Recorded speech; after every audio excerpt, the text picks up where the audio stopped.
Hey, man, we not f***ing done yet, bro. Let's go. Hey, we said it from the f***ing beginning, man. This is everything we wanted come December. This is it. We got to focus these next 2 weeks so we get down with we've been talking about since April. Hey, back to work Tuesday. Hey, family on 3. 1, 2, 3. Hey. Hey, Life is Rated R. A lot of beeps in the show today. We've been pretty good. Yeah, we have been pretty good. Yeah, let's keep it that way. All right. We only got another half hour. Okay. The Panthers beat the Buccaneers 23-20. It felt like the Buccaneers were going to win the game, but hey, to their credit, after getting swept by the Saints, the Panthers go home. Big game. They already beat the Rams there, which was their signature win of the season. But to beat the Buccaneers and set the stage for a potential division title, amazing work by the Panthers. No one really stood out. Bryce Young had 191 passing yards. Baker Mayfield was sluggish for a while.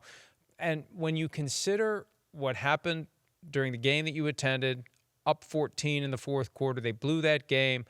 Todd Bowles blows a gasket. Everybody's saying all the right things afterward. Well, you had 3 extra days, and this is the result. The Buccaneers just aren't good enough. I think so. They got issues as a football team, right? And with Bryce Young and what he did yesterday, like you said, the stats aren't eye-popping, but what I will say was moments, right? And we know that can be a thing.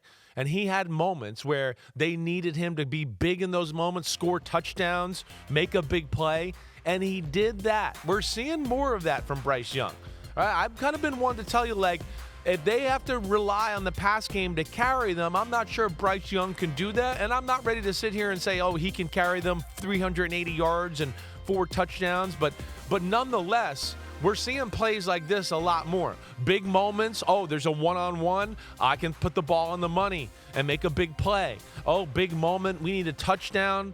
I can buy some time and be slippery in the pocket and get a completion, like you saw on the touchdown to Sanders there. I think that's what's encouraging about the Carolina Panthers. Yeah, the Buccaneers are a flawed football team, but early on in this game, Panthers' pass game was not working real well. The run game was okay. As the game went on, they didn't run it all that well, and Bryce Young finally kind of got going at the end of the second quarter, and we saw him make a handful of plays in the big moments, whether it was the touchdown to Tetairoa McMillan right before half, or that scramble play, or even the Jalen Coker big pass down the sideline, which was a third down.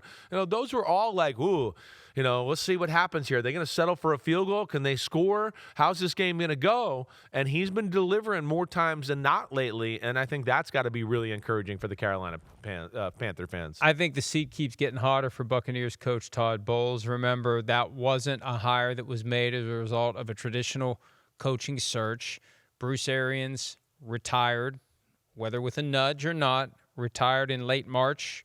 Todd Bowles stepped into the job, and they had won the division every year since. But this year, after the big start, I think that can be the kiss of death. You have a big start, and then it falls apart 1 week at a time. You have the huge loss the night they're celebrating the 50th anniversary of the team, and all the greats are back, and everybody's feeling great in the fourth quarter, and then it's just done.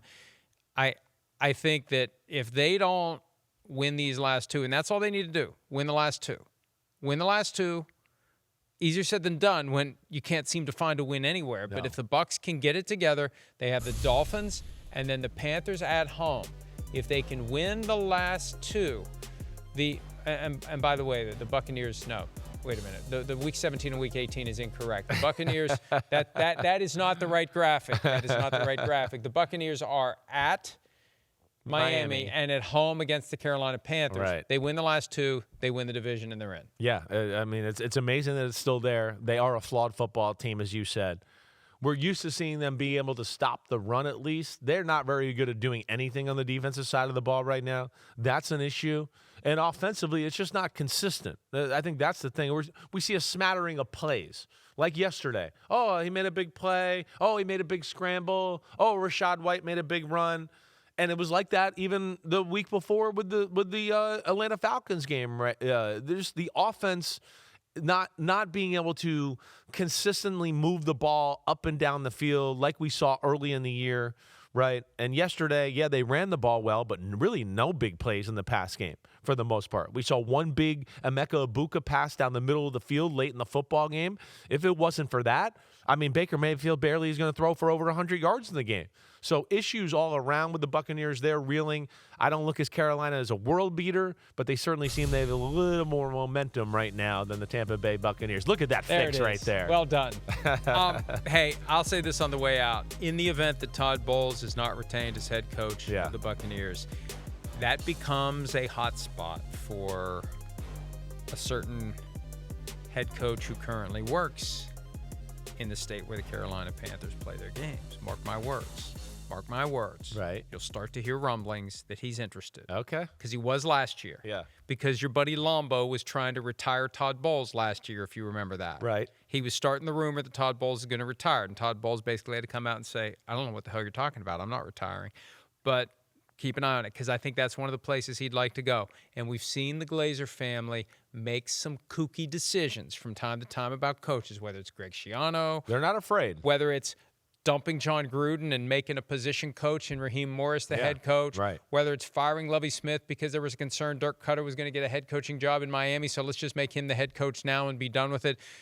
Just keep an eye on it. And, hey, get Baker Mayfield. Maybe you can bring back Freddie Kitchens. Just fired Freddie Kitchens last week in North Carolina. Kitchens was head coach in Cleveland with Baker Mayfield and was offensive coordinator on an interim basis when Mayfield first started to flourish. I'm kidding about that part, but not the rest. Hi, it's Mike Florio. Thanks for watching PFT on YouTube. Hit subscribe for the latest news and analysis from Pro Football Talk.